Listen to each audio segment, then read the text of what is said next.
одоо гадаад хэргийн яамнаас нь гадны тагнуудыг албадан гаргуулах бичиг хүргүүлсэн байгаа. Хэрвээ албадан гарахгүй бол ингээд бид нэр эргүүлэн татахгүй бол албадан гаргана гэдэг ингээд маш хүчтэй мэдээлэлүүд өгсөн. Гэвч энэ удаа ингээд ааж маажвар энэ бол худлаа гэдэг нь ингээд баригдаад яваад байгаа. За энэ асуудлаараа мөнхөөр дэрэггүй хуулийн тусгай ангийн 19-ийн 4-1-ээр эрүүгийн хэрэг үүсгээд анхан шатны шүүгээр 2 удаагийн хурал, давхан шүүгээр 1 удаагийн хурал болсон байгаа. За анхан шатны эхний хурлаар бол хэргийг юу гэж хэлээд буцаасан бэ гэдгийг та бүхэн мэдж байгаа. За гэмт хэргийн сэтэл зорилго гэм буруугийн хэлбэрийг бүрэн гүйж тогтоогоогүй. За өөрөөр хэлбэл шүүгдэгчийн хувьд гадаадын тагнуудын байгууллагын ажилтнтай хамтран ажиллаж байгаа гэдгийг мэдэж байсан эсхийг бүрэн гүйж тодруулаагүй. Мөрдөн шалгах ажиллагааг дутуу хийсэн. Гүйцэтгэж чадаагүй. Тийм учраас хэргийг нэг бүр эцлэн шийдвэрлэх боломжгүй хэргийг прокурор тусааж яана гэж анхан шатны шүүх 22 оны 4 сарын 1-нд анхныхаа шийдвэрийг гаргасан юм. За энэ шийдвэрт бол прокурор эсэргүүцлээ бичсэн, өмгөөлөгчд бид гомдлоо бичсэн. За бидний энэ урд гомдлын дагуу 5 дугаар сарын 19-ний өдөр дав заалдах шатны шүүх хурал болсон юм аа. Энэ дав заалдах шатны шүүх хурал дээр Батэрдэн хурлыг даргалаж өсвөр хурлыг даргалаж Батэрдэн мөнхөө нарын шүүхийн бүрэлдэхүүнд энэ хуралд орсон. Орохдоо юу магадлал гаргасан бэ гэхээр магадлалтай бол маш ноцтой хийсэн. Бид одоо энийг бас зарлахгүй байсан. Өнөөдөр зарлахаас өөр аргагүй болоод байна. За тэд юу гэж үтсэн бэ гэхээр энэ хэргийг шийдвэрлэх боломжтой гэж үтсэн. Нотлох баримтын хүрээнд дүгнэлт хийгээд хэргийг шийдвэрлэх боломжтой гэж ингэж үтсэн. Энэ нь юу гэж байгаа юм бэ гэхээр дав заалдах шатны шүүхээс анхан шатны шүүх рүү шууд энийг шийдээ. Тэр нотлох баримт хангалтгүй байх нь хамаагүй. Тэр гадаадын байгууллагын тагнуулыг олоогүй байх нь хамаагүй. Мөнхөөр шууд хэлсээр шийдэх гэдэг ийм шийдвэрийг нийслэлийн дав заалдах шатны шүүхээс 5 сарын 19-ний өдөр анхан шатны шүүх рүү өгсөө.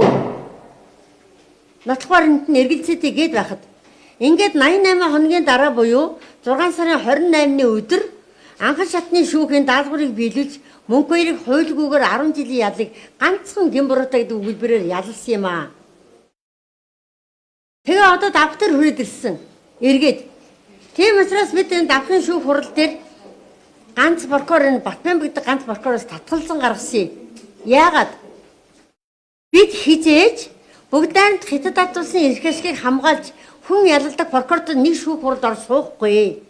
Бид гэсэн адилхан бас хуулийг боловсролыг эзэмшсэн адилхан тангар урсан хуульчтай. Тийм эх орноосоо оруулсан нотлох баримтгүйгээр хүн ялалдаг, өөрөө гэмтэргийг хамтарч хийдэг ийм улсын яллагчтайгаар бид нар шүүх танхимд дахин ор зогсохгүй. Ийм хүнээр дахиж бид нар мөнхөөрийн эрхийг зөрчүүлэхгүй.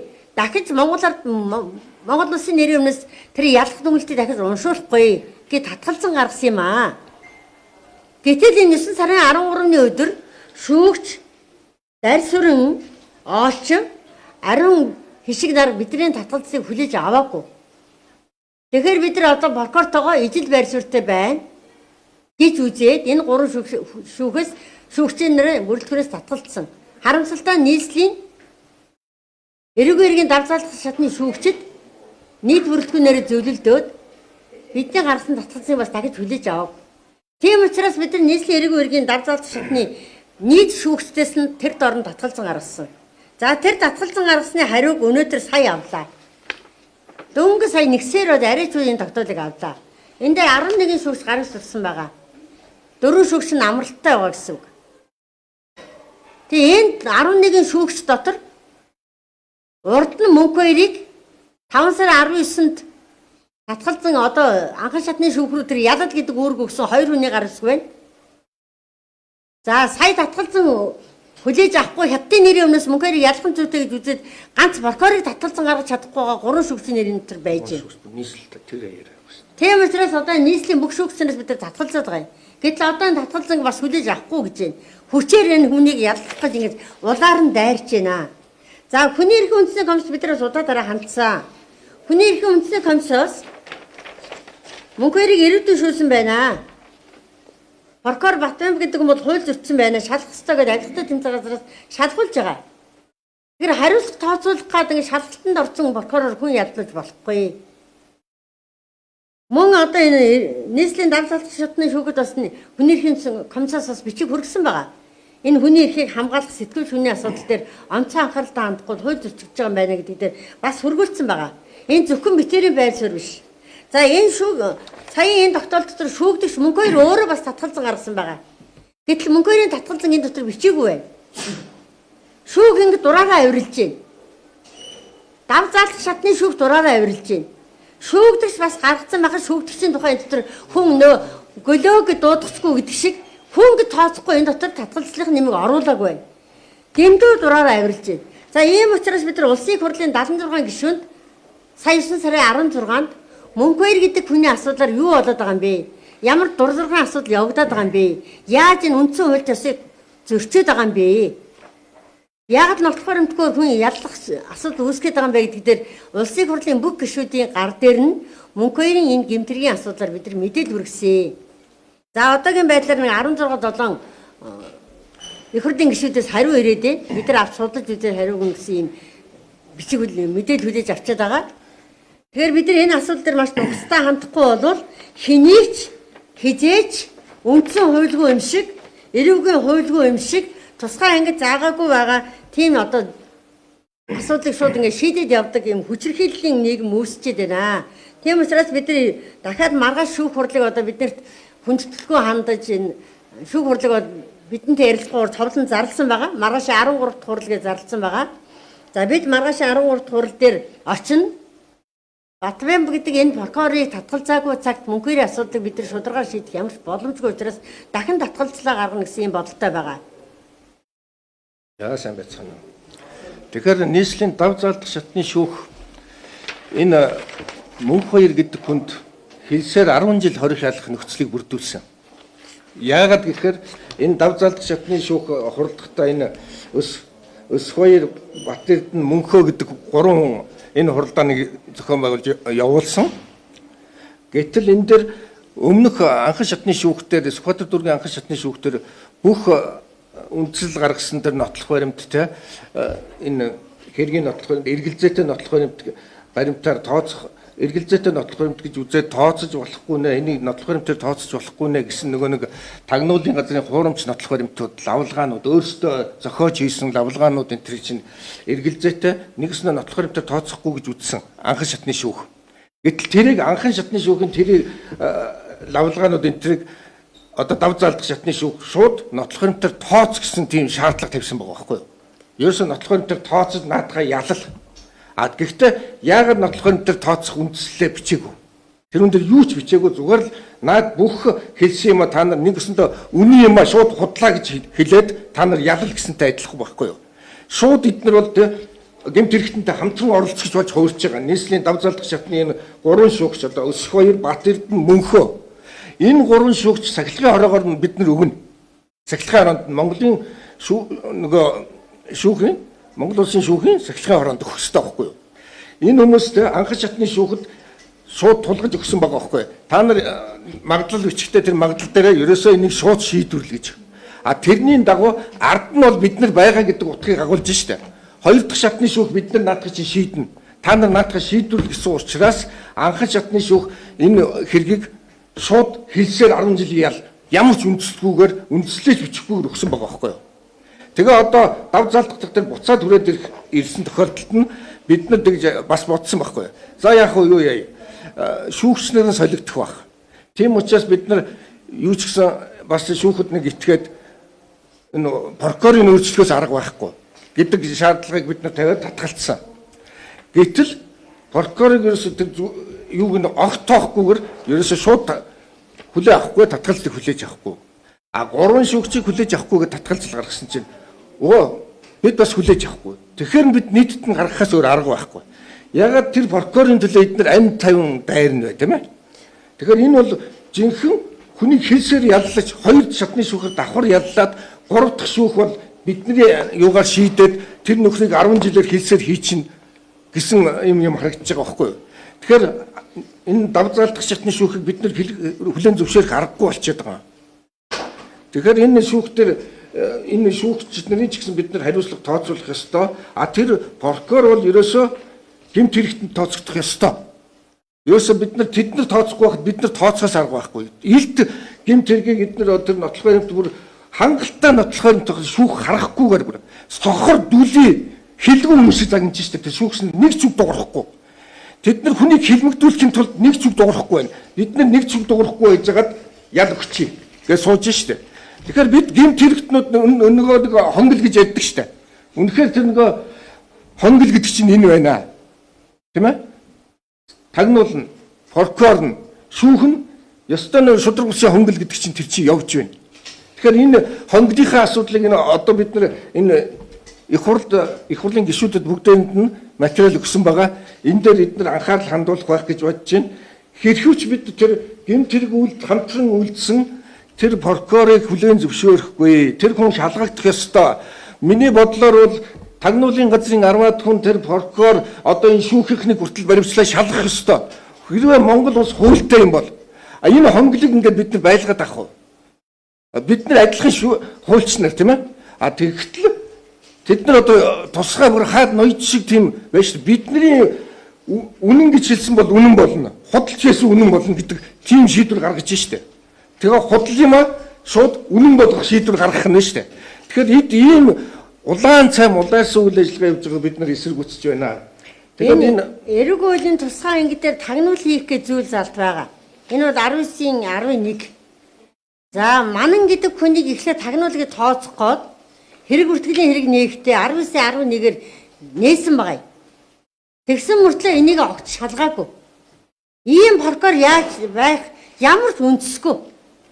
Эрүүгийн хэрэг хийсэн одоо эрүүгийн хэргийн тусгай ангиар 19-ийн 11-ээр тэр манан гэдэг хүнд хэрэг бүртгэлийн хэрэг нээчихэд тэрийг огт шалгадаггүй ийм прокурор бид нар хүн яллуулаад сууж байгаа гэж энэ хуультай Монгол улсад хизээж байж болохгүй асуудал.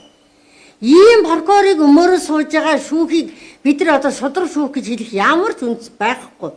Тэнд хууль хэрэгжиж тэр танхим дотор хүний хувь заяа шийднэ гэсэн ойлголт огт байхгүй. Нэгдүгээр асуудал. Хоёрдугаар асуудал.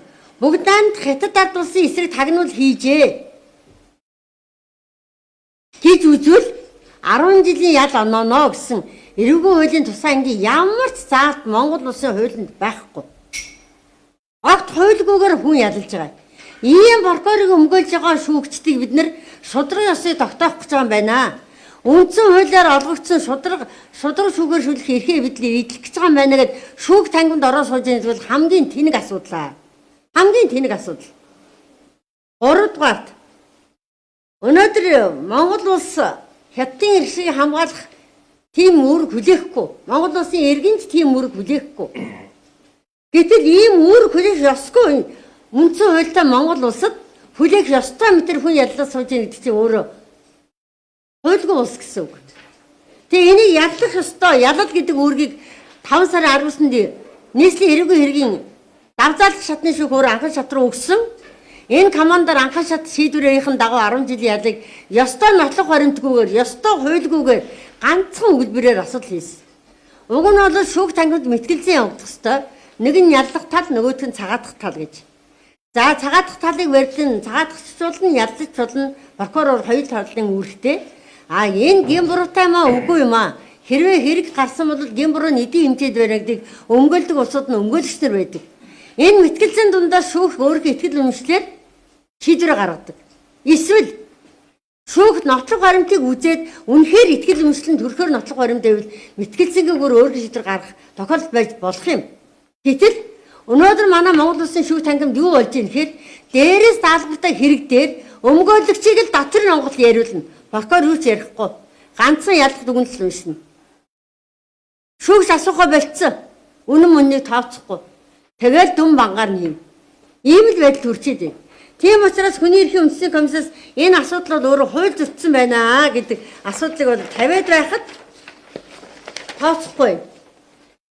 Тэгэхээр бид нар Батбямба гэдэг прокурорыг татгалзал хаана гарна тэр загтал шүүх хурал тангим дотор арай зөв зөвтэй явагдах байх гэж харж байгаа. Тэрнээс анханасаа даалгавартай, бүр чиг үүрэгтэй, зоригтойгоор нотлох баримтгүйгээр хүн ялах гэж дайрсан, өөрөө хамтарч гэмтэр хийсэн энэ Батбямба гэдэг прокурортой би л одоо хуульчны хувьд нэг тангим зогсоод тэр хүний бүгд баримт одоо хятад ард улсын эрхийг хамгаалж Монгол улсын төрийн нэрийн өмнөөс дахин мөнгө хоёрт яг сонсгох энэ процессыг бид дахиж бол хармааргүй байна. Хуульчны хувьд. За юу түрүүнд мөнгө хоёроо бол эмнэлэг төвтөж байгаа гэжсэн. Одоо эрүүл мэндийн байдал ямар хөө байгаа эмнэлгээс гарсан уу? За хоёр дахь асуулт энэ татгалзах саналыг хүлээж авахгүй байгаагаа үндслээ юу гэж одоо тайлбарлаж байгаа юм бэ? Ямар нэгэн тайлбар өгсөн үү? За гурав дахь асуулт өнгөрсөн эвлэг үйлдэл хэлжсэн хавц хэрэгт хууль бусаар нэмэлт өөрчлөлт оруулсаар баримтыг тусгасан юм асуудал байгаа гэж хэлжсэн. Энийг мөн одоо шүүхэд хандаж шалгуулсан уу? Энэ асуудал болсон бэ? За дараагийнх нь яг энэ асуудлаараа олон улсын хүний эрхийн байгууллагууд хандсан уу? За мөн яг энэ шүүх процедур хэрвээ хууль бус гэж үзвэл за бас олон улсад хандаж бас энийг тэмээ шалгуулах юм боломж байдаг. Тэгэхээр энэ дээр ямар нэгэн арга хэмжээ авч байгаа зүйл байгаа юу? За мөнхөөрийн биеийн байдал бол санг байгаа. Хоёр дахь удаа эмнэлэг зэтгэхэд төсөл гаргасан байж байна. За тэгэхээр одоо энэ хэвлэл хурлаас тараад очоод эмнэлэг төвцөнгөө ер нь шийдвэр бидэрт мэдэгдэх баг. За дараагийн зүйл нь бол бид нар тэр хавц хэрэгт хуурамч нотлох баримт оруулсныг бол одоо шүүхтээр ярих ёстой. Ярихын тулд бид нар тэр нь одоо хамтран оролцсон прокуроос татгалзан гаргаж иж энийг судалгаа ярих зүгээр арга байхгүй. Тэгэхгүй тэр прокурор өөрийнхөө буруу хэлэхгүй дахиад яллаад явуулах юм нөхцөл үүсчихэд байгаа учраас бид нар бас нэг татгалзан гаргахын нэг үндэс болоод байгаа юм аа. За 3 дахь олон улсад хандсан уу гэж байна. Бид нар олон улсад мэдээлэл явуулж байгаа. За олон улсын байгууллагуудаас бас Монгол улсын засгийн газар шаардлагууд ирж байгаа. За хүний эрхийн үндэсний комиссоос бас энэ дур зоргоор барьцлага явуулж энэ асуудлууд дээр анхаарлаа хандуулаад ажиллагаа явуулж байна. Энэ 5 дахь өдөр хүний эрхийн үндэсний комиссоос одоо өмгөөлөгчнөөдөө сууж бид нар бас том сургалт явуулах гэж байгаа. Энийхэн үндсэн дээр олон улсын дур зоргын барьцлагын асуудал дээр Монгол ямар хэмжээнд түрээд байгаа юм бэ гэдэг дээр олон улсад бас бид санал гаргахаар ингэж ажиллаж байна. За энэ татгалзан гаргасан үндслийг яагаад хүлээж авахгүй вэ гэхээр ерөөсө шүүхэд татгалзан гаргах нь хуульд нийцэхгүй байна гэдэг ганц өгүүлбэр тавьсан байна энэ дээр. Ямар хуульд нийцэхгүй байгаа юм? Аль хуулийн хэдээр залтан заасан ямар юуг заасныг зөрчөөд байгаа гэдэг энэ дээр тодорхой тавиагүй. Өнөөдөр Монгол улсад шудраг шүүхээр шүүлгэх эрх нь нээлттэй. Тэгэхээр зэрэг заавал энэ дээр одоо харьяалал тавиад хуульд нийцэхгүй байна гэдэг нь заавал нийслэлийн одоо харьяаллыг нийслэлтэн заавал шийднэ гэсэн ойлголт байхгүй. Сая 500 квадрат метр нутаг дотор хаана шудраг шүүх вэ? Тэнд бид нар шивлгүүлэх юм нээлттэй бид нар боломжтой байгаа гэж харж байгаа. Тийм учраас бид нар энийг давзаалдах шатны аль шүүхтэр нь Батбан Бямб гэдэг энэ прокуроос татгалзлыг үүсгээд энэ хэргийг шударгаар шийдэх тийм нөхцөлөө тэр шүүх газар орчлоо бид нар явна гэсэн юм бодолтой байгаа. Энэ мөнгө хоёроо ингэж ханган хийж байгаа хэлмэлтүүдэд байгаагийн яг гол шалтгаан юу юм бэ гэдэг нь Энэ бол улс төрийн зорилготой шалтгаан байгаа гэж бодож байгаа. Энэ цаанаасаа ер гаднаас явуулсан захиалгатай зохиомл гэмт хэрэг. Энийг бол тагнуулын газар бүр илт зохион өөрсдөө хавцас хэргийг бүтнээр нь хурамчаар бүрдүүлсэн. Тэр бүрдүүлэх ажилд тэр прокурор бол бүр гар бие оролцсон. Тэрүүн дээр бид нар хавцас хэрэгээс уншихад ерөөсөө тэр хүнийг анх баривчлах. Тэгэл ялагдчихад татах, цагдан хорих, үзлэг нэгжлэхийг бүх юм нь хууль бус байгаа. Тэрүүн дээр прокурор ямар зөвшөөрөл өгчээсэн гэхээр нотлогдсон, батлагдсан энэ үнд үзлэг хийхэд бид нь бол төрийн нууцтай холбоотой баримт бичиг байгаа нь эд зүйл байгаа нь нотлогдсон, батлагдсан гэх мэт үзлэг нэгжлэг хийх бүх зөвшөөрлөө өгчээсэн байгаа. Гэтэл тэр бүх зүйл дээр нэг ч юм батлагдаагүй. Тэгэхээр бүх юм нь хурамчаар ягаад нэг өсөндөө баримтлагчдын дараа байна шүү дээ. 6 хоногийн дараа 8 хоногийн дараа яг гол нотлох баримтууд нь бүрдсэн байгаа. Тэгэхээр баримтлагтай юу ч байхгүйсэн байна. Зөвхөн урд нэг хэрэг бүртгэлтийн үүсгэж ийсэн зүйл байгаа. Тэгээд ямар ч нотлох баримт байхгүй. Баримтлаад бүр ялагдагчаар татаад цагдан хориод тэгээд нотлох баримтыг бүрдүүлсэн. Тэгэхдээ тэр нотлох баримтууд бүгд хурамч. Гэтэл шүүгч нар яг сохор хүн шиг болчиход шүү дээ. Тэр ингээ харсаар ээж дуурахгүй. Тэр чинь энэ чинь бүр илт сонирхолтой харагдаж байгаа биз? Харсаар ээж эрүүл хүн бол ингээд за энэ чинь ийм байж тээ гэдэг ингээд заагаад тийм байх гэж зөвшөөрж ярих хэрэгтэй шүү дээ. Гэтэл нэг ч дуурахгүй. Бүр гүлийчээд.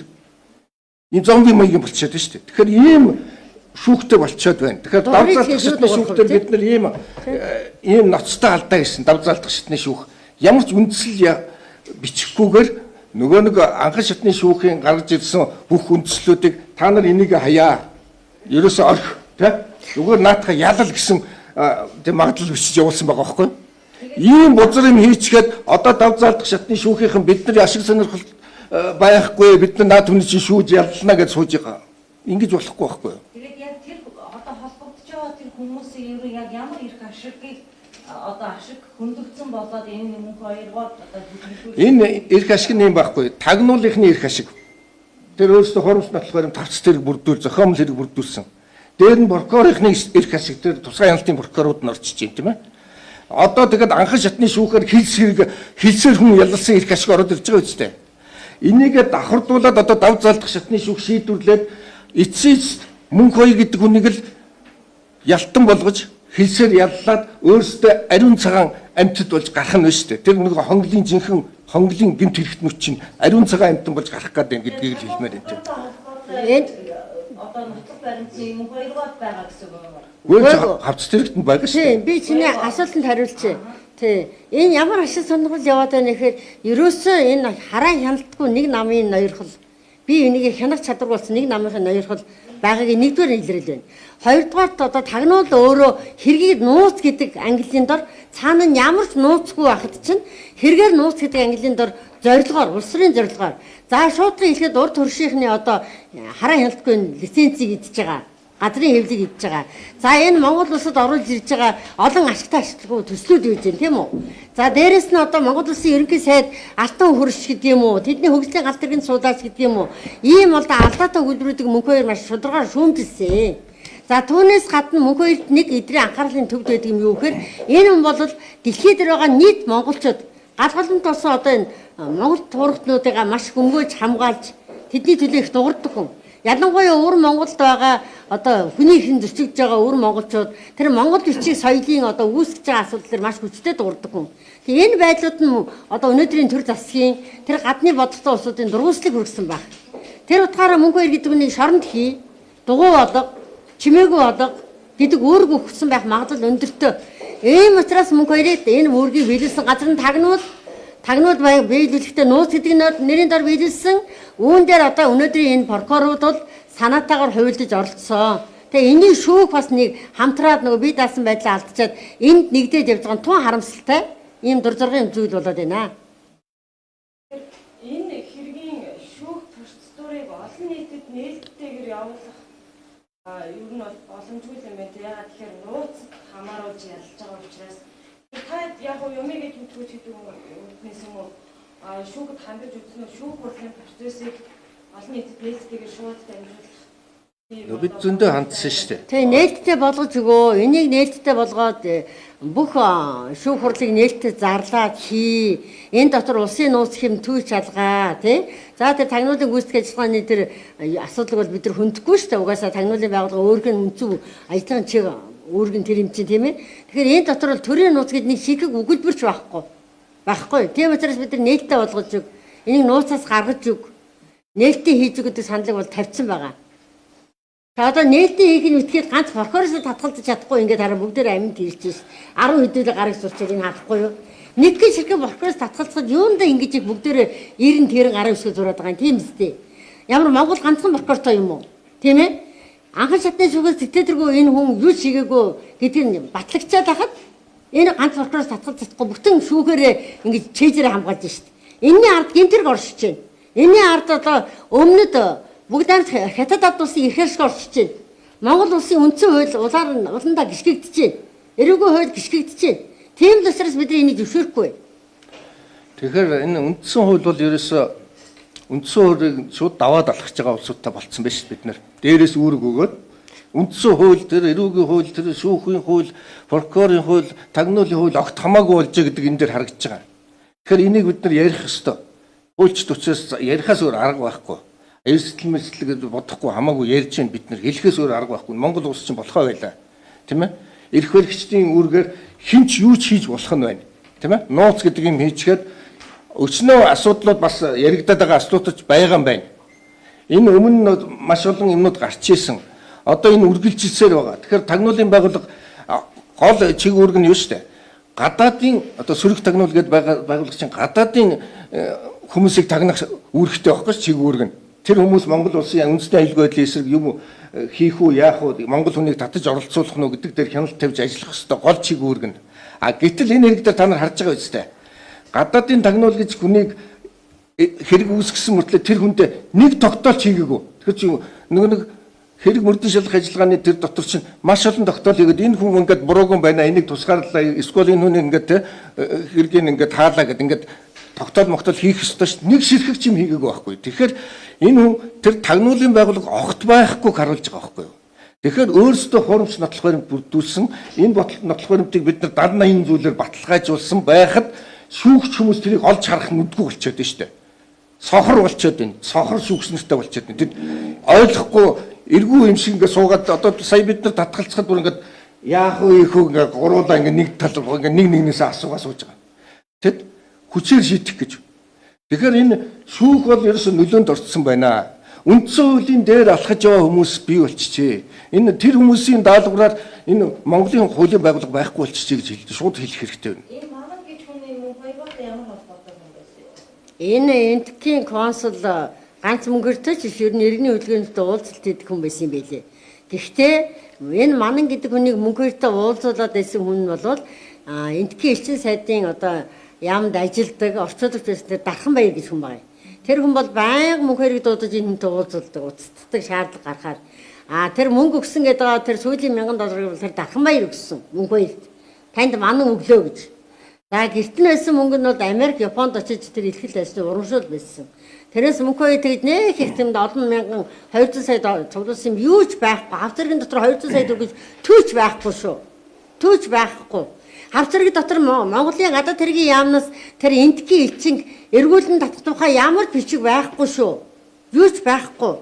Та нар бодоод үз. Гадаадын тагнуулаад эхлээд тогтоогоогүй жиж дотоод Монгол хүнээ гадаадын тагнуултад ажилласан гэж ялж болдго юм уу? Яагаад болохгүй зү? Эхлээд гадаадын тагнуулд тогтоон штэ сөрөг тагнуулын газар чинь. За энэ нөхөр гадаадын тагнуулд байсан. За энтэй хин уулзаж Монголын нууцыг дамжуулсан гэдэг тогтоох ёстой зү. Гэтэл Монгол гадаад тагнууд өрөөсөө байхгүй. Гадаадын тагнууд байсан мэтэр энэ манан гэдэг хүнийг үсгэж хуурын бичиг баримт бүрдүүл нүдний улаагаж хэрээд байгаа байхгүй юу? Тэгээ одоо энэ нүдний улаанаас саж чадахгүй болохоор энэ нүдний улаагаа хийсэн ганц прокурорсоо татгалзаж чадахгүй ингээд нийслэлийн шүүхний бүр шившгэ утгаад ингээд шавтаа хоочж юм л да. Тэгээ одоо маргаашийн хурал дээр бид дахиад татгалзангаа гаргана. Монгол улсын нутаг дэвсгэл дээр шудраг шүүгчд байгаа гэдэгт бид эргэлзэхгүй байгаа. Заавал нийслэлийн ийм одоо хурам шүүгчдэрээ бид нар энэ хүний хувьцаа шийдвэрлэх алба байхгүй гэж харж байгаа. За уг нь шүүхийн тухай хуулийн дээрээ үндсэн хуультай нийцэхгүй байгаа харшилсан гэж үзэж байгаа бол хэргийг төтгөлзүүлээд дээд шүүхэд сандаа хүргэдэг ийм зохицуулт байгаа. Эдгээр энэс татгалзан гарахгүй гэж ингэж яхаа оронд мөнгө хоёрын хэрэг дээр тийм ээ. За энэ бол үндсэн хууль нийцэхгүй харшилж байна. Бүгд найрамд хятад ард улсын эсрэг тагнуулсан гэж Монгол хүнийг ялах боломжгүй маа гэд дээд шүүхрүү яах ёстой вэ? Саналаа өргөх боломжгүй юу би. Гэтэл шүүхийн тухай хуулийн дээр байгаа энэ заалтыг зохицуултыг эдгээр авч ашиглахыг хүсэхгүй байна. Тийм учраас одоо бид нар өмгөөлөгчдийн хувьд бол Монгол эх орон дотроо хятадын нэрийн өмнөөс дэмгүү Монгол хүнийг яллаад түүнийг нууц гिचгээд бас битэрээр гарын үсэг зурулчаад байгаа тэр нууц дээр. Нууцгүй нэг нуун гэж байхгүй. Тийм ээ? Дээрээс нь нууц гэж хаад гэмтэрэг үйлдэж байгаа улсуудаа бид нар бүлгэж гэмтэрэг үйлдэж болохгүй. Тийм учраас бид таамагд бид нар ингэж байн мэдээлэл хийгээд байгаамаа. Тэгээ энэ мэдээллийг бас ирээд ингэж сонсоод суралцлаад нийтийн хүртээд болгоод байгаа бас сэтгүүлчтэй маш их баярлалаа. Тэгэхээр нотлох баримтын хувьд бол энэ их сурвалжтай байх ёстой. Гэтэл бүх нотлох баримт нь их сурвалжгүй хурамчаар бүрдүүлсэн байгаа. Энэ байдал бол ерөөсөө дээр энэ хэргийг яаж ч байсан бид нар шийдүүлнэ. Энэ бол нэг намын тогтолцооны л гажуудлал л да. Яаж ч байсан бид нар шийдүүлэх юм чи юу ч хийсэн яадна гэдэг. Тийм бүдүүлэг имийг одоо тагнуулын газар хууль усаар маш олон хуурамч нотлох баримт бүрдүүлсэн байгаа юм.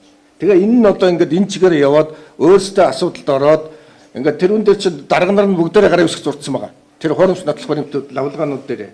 Тэгэхээр бүгдээрээ өөрсөндөө асуудалд ороод прокурор нь гол ял дунж шүү дээ. Одоо тэр хянах ёстой прокурор чинь хамтарч ажилласан. А дээр нь одоо шүүгчнэр холбогдоод ирэхээр эцэст нь одоо мөнх хоёрын эсрэг юм үйл ажиллагаа явж байна. Тэгэхээр энэ бас ямар ч байсан бид нар үнэн шударгаар шийдүүлнэ. Шийдэх ёстой.